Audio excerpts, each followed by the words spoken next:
相信许多游客已经踏上了回家的路。这个国庆节，重庆因为这些四面八方的来客而变得更令人向往。魔幻的城市给了外地人眼前一亮的惊喜。然后到达目的地附近。到达目的地附近。本次导航结束，期待再会哦。要我跳下去吗？从前有座山，山上有座城，城里头的人脾气大得吓死人。手来了手断，脚来了脚断，脑壳来了气不拢松稀怕烂。那不是电视剧，那是真人真事。乱皮要在滑起，三层啤酒喝起，喝不得的醉起，遭不住的爬起，反正回到家头大家都是把耳朵起个打起。兄弟伙在外面打死都有兄弟，你不晓得我不晓得，没得哪个晓得。那个朝天门里看看到底有个好多个，当班从来不怕人，主要是从来不怕黑。解放碑里美女再多没得一个是我堂客。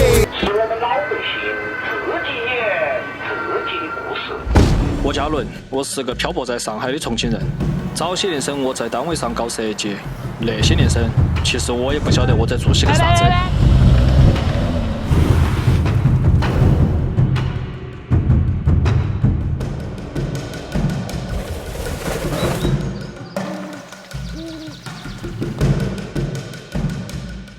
我每一会儿都是一个人从上海跳出来，从那里火漂到那里，我去了很多地方，也做了很多个人想做的事情。另外，我还回起兄弟伙背个动大的包包，低头走稀高高的烂路，抬头看最刺皮的风景。你要是我有啥子遗憾没得？有啊，我回会儿拍的都是别人的远方，但是回儿都没有拍过我个人家乡。所以，关于重庆，我有话要说，有故事要讲。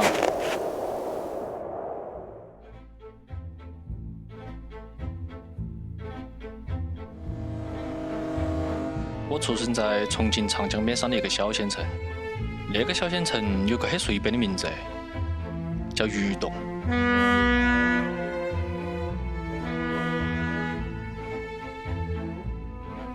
反正听上去你都晓得，那个小县城基本跟洋气和时尚是没得啥子关系的。倒是在我的童年记忆里头，长江边上每年夏天都要发洪水，只要洪水一来，上游的鱼和下游的船都要来。我家在一条小河汇入长江的地方，那里也是鱼最多的地方。最小的时候最喜欢干的事情都是和老汉儿趴在窗台上，一边等我妈喊我们去吃晚饭，一边看哪家的渔火复亮复灭，哪家的渔船在摇摇晃晃。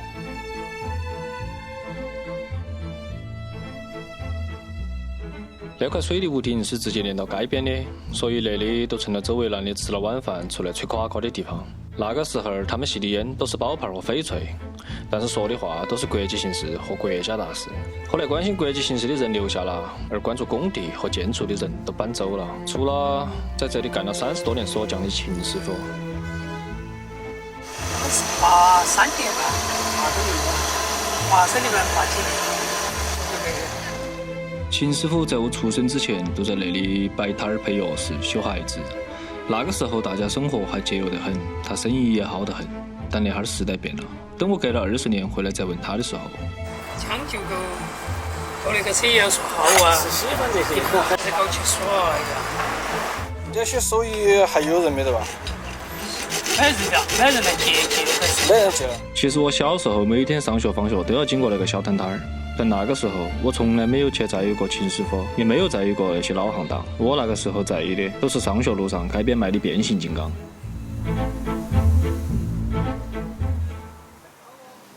说到上学，其实我人生中的第一所小学离我屋头并不远，都在斜对面的半山腰上。只不过现在山灶推了一半，学校也变成了楼盘，山脚那边还在那个污水处理厂。就连以前上学路上必须要经过的一条老街也遭修缮了，而且修缮得没得了以前的任何痕迹。那个区域叫做鱼洞老街，它既是整个鱼洞的发源之地，也曾经是鱼洞长江水码头的全部历史。而我小的时候都要经过秦师傅的小摊摊儿，然后穿过那片老街，顺到青石板路爬坡去上课。那个时候啥子石板夯路、拱门山堂、盐仓油坊、青蛙坊、麻辣豆皮脚尖糖，啥子都有。老师在讲台上说的人间烟火，都是那个地方。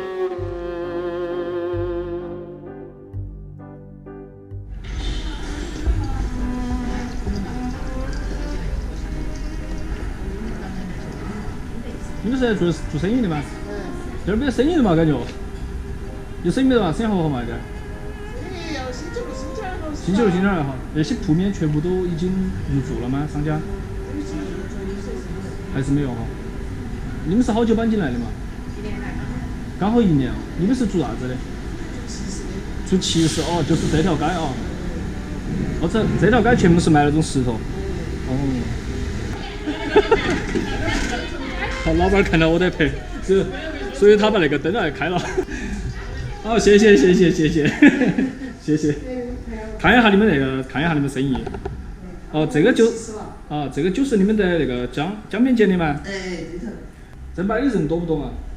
哎，下半年买的人要多点，上半年少些哈。这边就是卖得更贵了，是不是？哎。哪块石头你们卖得更贵嘛？还是说看买家个人喜欢啊？喜欢对不对？有用的，我们是这个石子才做。哦，你个人最喜欢哪块石头嘛？个人喜欢啦。喜欢的还在屋里。喜欢屋头，长期的哈。长江从青藏高原出发，一路向东流到重庆，除了带过来泥沙，都是江边数都数不清的窝石板儿。所以老一辈的长江三峡人民吃了晚饭没得事，都要撒个拖拖鞋去江边歇凉，要么去看别个钓鱼，要么都是去河滩上摸窝石板儿。虽然我也是在长江边长大的，但实话实说，我对骑士也没得啥子研究，所以当那个热情的骑士娘娘站在我对面，我还有点紧张。看到销售的老街全部遭推倒铲平，然后全部遭开发成了商铺，喉咙里头都像卡了一根鱼刺一样。那是我出生的地方，我不能说它不好，那点的人要张口吃饭，但是我觉得有些老执念也要去传承和保留。所以就在那些半推半就之间，我闻到了老街的新烟火，但是却感受不到那些老人间。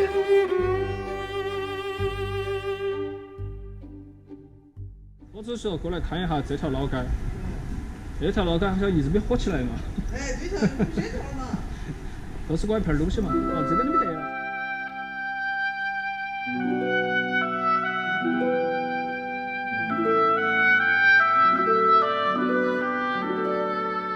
然后现在我想去看一下我的大学，还有就是四川美术学院。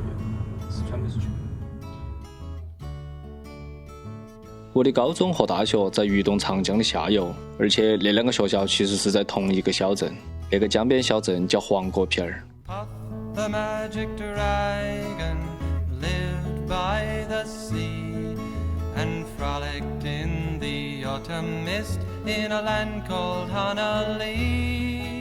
其实那些年他在重庆一直有点火，很多文艺青年和小妹儿喜欢往那点儿跑。一个原因呢是那点满街的涂鸦墙，二个原因呢是因为我的大学四川美术学院都在那点儿。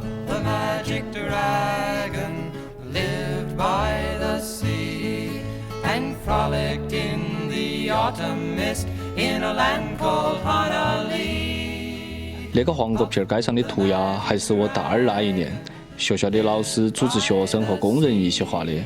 那个时候我们那一届的学生都不认为那个是街头文化和涂鸦艺术，你们开心就好。但是现在回头来看，心头倒也是坦然，反正那段经历都成为了大学生活里头的一个有意思的事情。再说街道花花绿绿的也算是一个特色嘛。说到有意思的事情，可能交通茶馆的老板是做梦都没去想到，茶馆现在来的不是端美本的老茶客，而是拿相机的小年轻。这个地方最早是九龙坡区交通局运输社，后头改成食堂和澡堂，再后来都变成了交通茶馆。到了后来，有个叫《疯狂的石头》的电影儿带来点取景，那个藏在3层市井深处的小江湖才遭外人挖了出来，变成了打卡圣地。只是小年轻一过来，老茶客都跑光了，因为没得座位坐了。还好我是那道老板儿。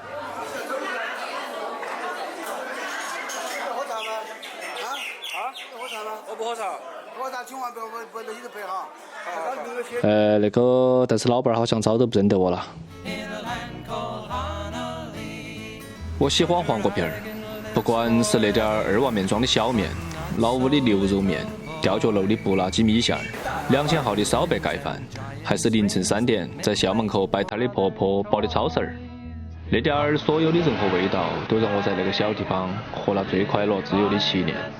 那7年是我长大成人的7年，也是黄瓜皮儿经历巨变，从热闹归于冷清的7年。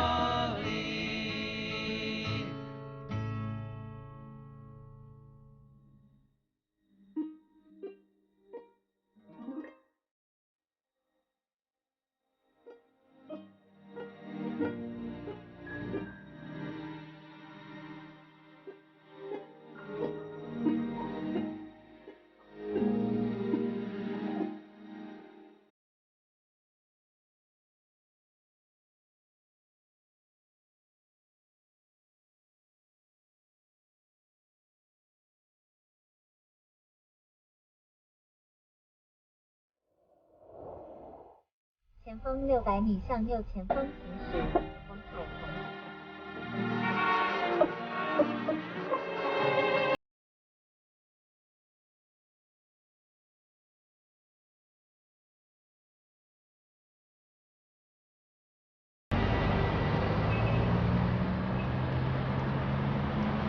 那是重庆长江大桥，它是重庆主城区最早的过江大桥。南边是南岸区，北边是渝中半岛。小时候，如果大人说要进城买新衣服过春节，基本都要通过那座老大桥去对面的渝中半岛。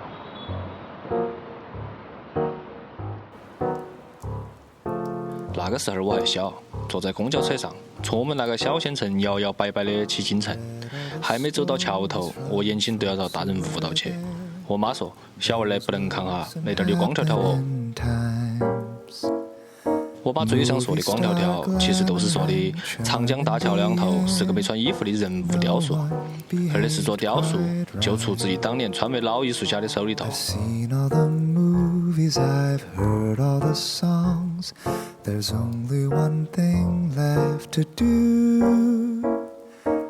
据说那是座雕塑当时闹得重庆满城风雨，老艺术家最后还是没得发展，设计了一件轻衣薄纱挡住了重要的部位，于是春夏秋冬制作雕塑，一放就在长江大桥的两头放了30多年，直到现在。30多年之后，我也可以从远方回来，个人开起车进城了。但那几十年，重庆主城区变化相当大，不但桥越修越多，而且岔路也越来越多。关键那个岔路还是上下立体的。那天儿我本来想去同源就轻轨站，我觉得跟着导航走总不得错噻。附近，到达目的地附近。本次导航结束，期待再会了。要我跳下去吗？If I had my way, I'd make my escape. 那看嘛，我差点都栽在那个女人手头了。我靠的是在高架上了嘛？妈老子啷个下去了？哎，导航也没有照这种做。Yes, I'd go back in time with you.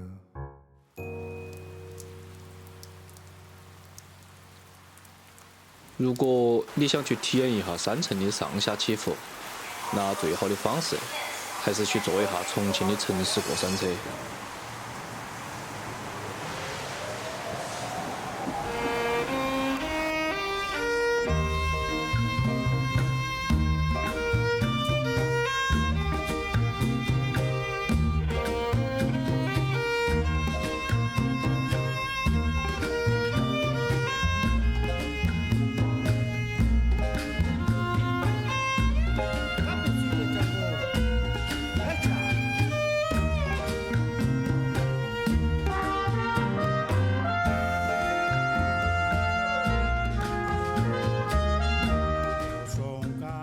低空飞行要比特地旅行要好耍得多，因为从那一站到那一站，从三角到山腰，那连接起点和终点的，除了2号线那根窄窄的沿江轨道，都是沿途像海浪一样的山城景观。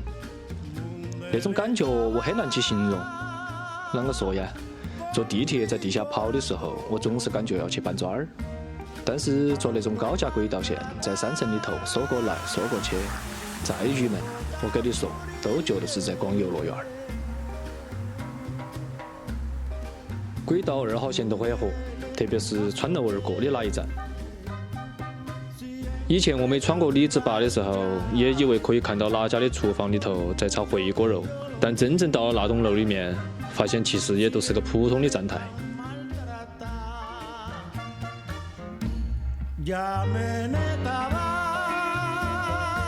所以那种轨道穿楼为啥子那么火，估计那楼上楼下的人也是搞求不清楚。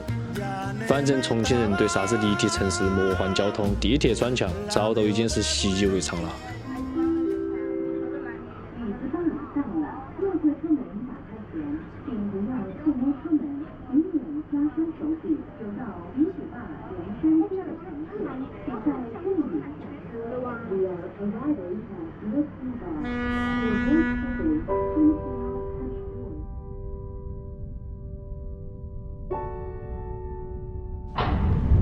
我第一会儿坐长江索道的时候，整个重庆的下半程都是大雾。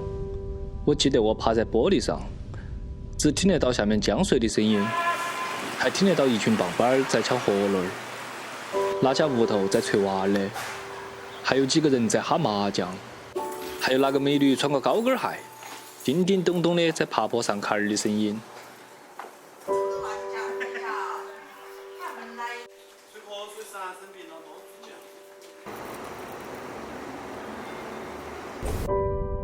那个时候我站在缆车高头，慢慢的穿过长江上的雾气，然后向上进入那座城市。你猜我在想啥子？我都想起谢小萌在《疯狂的石头》里头跟旁边的美女说，城市是母体，而我们是生活在它子宫里头的。现在想起来好像还是有点道理哦。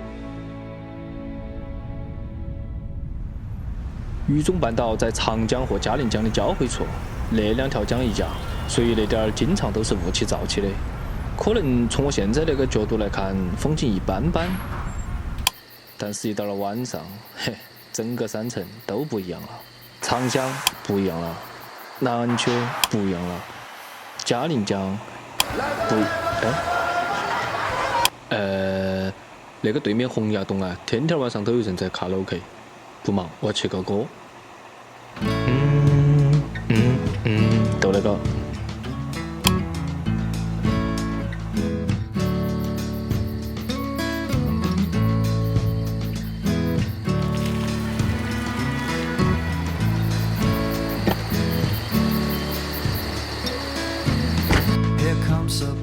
洪崖洞在很早以前呢，都是密密麻麻的吊脚楼，后来在06年的时候，才变成了现在看到的洪崖洞。我第一会儿来的时候，还以为那里全部都是用房子堆起来的，但其实洪崖洞整体是个上下贯通的建筑，一共有11层，而且按照重庆的惯例，这个楼上楼下必须都要有出口噻。不过说白了，之前洪崖洞其实都是本地人过来打发周末的，说不上有好好耍，但是那点儿大餐小吃那还是很多的哦。另外在那点儿看夜景、打望帅哥美女，那还是很霸道的哈。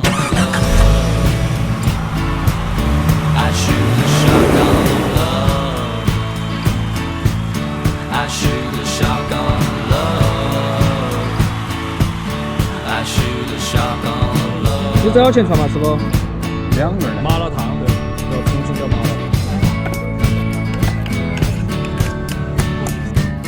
我们重庆的小妹儿凉，这个叫凉虾，这个叫冰粉啊，大米和糯米做的是吧？哦，麻辣烫。真的嘛，我吃饱了的，我想吃饭出来的。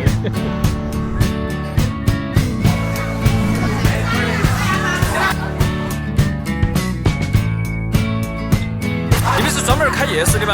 哎，专门是夜市。哦，开了好多年了嘛？10年了。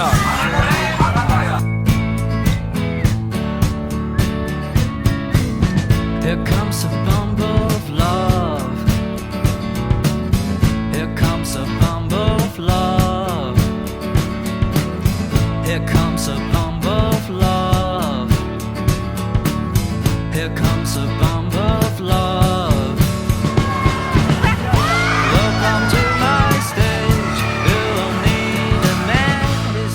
不管是那座城，还是城里头的人。在我的印象里头，能够在那些陡坡梯杆上跳得那么有激情的，要么是出来减肥的，要么就是些麻辣鲜香重口味的重庆人。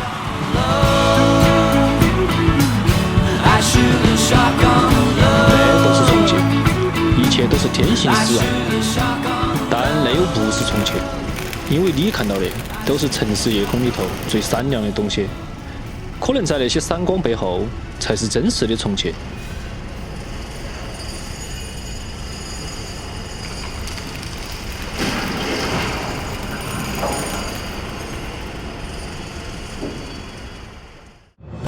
下一集，我要开启那辆城市 SUV 去重庆的大山深处，一个人前往重庆最偏远的地区。